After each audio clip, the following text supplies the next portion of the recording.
Ngayon po sa sitwasyon na ano ang magiging, komplikasyon at implikasyon nito kung ma-postpone nga ang halalan sa May 2025, I'm sorry sa 2026 pa ang halalan, opo, at hindi nga ito matuloy ngayon, ito sa paparating po na May midterm elections?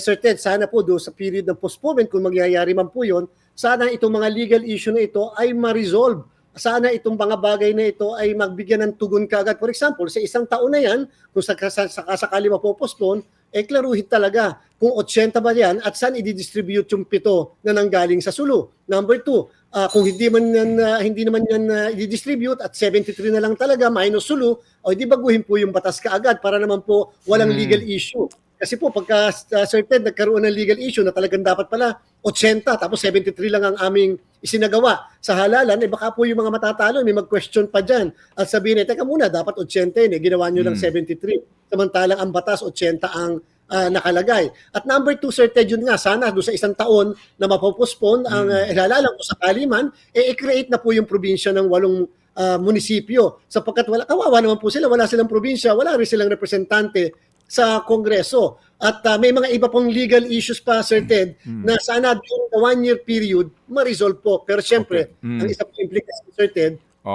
pag separate election tayo, separate po yung gastos nun. Samantalang kapag kaambang sa Moro parliamentary election ay kasabay ng national and local election sa next year, ay naka-ride lang po siya. Ika nga Opo.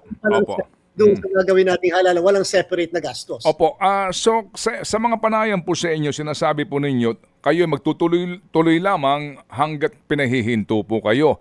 Pero maliban doon sa usapin po ng gastos, kung tatanungin po ang kayo mismo, Chairman, inyo pong opinion, mas pabor ba kayo na ma-postpone na talaga ito para maiklaro ang lahat ng legalidad dito? Kasi baka naman magtuloy-tuloy tayo sa halalan and then eventually mawalan din po ng visa ito.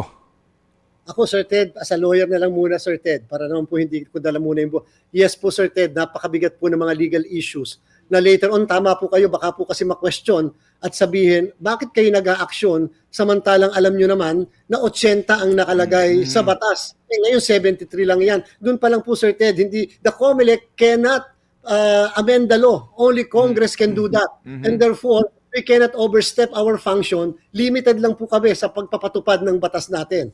Opo, so ang pinaka-wisest thing to do now is to postpone the election and cure all the defects ng batas ng BARM. Yes po, Sir Ted. Pero siguraduhin po sana na sa isang taon na yan, kung talagang isang taon, ay maliwanagin talaga at mahintay natin yung magiging pinal na desisyon ng Korte Suprema doon sa issue po na iyan. Dahil nga po, nakadepende rin ang lahat doon po sa kaso na nasa Korte Suprema po.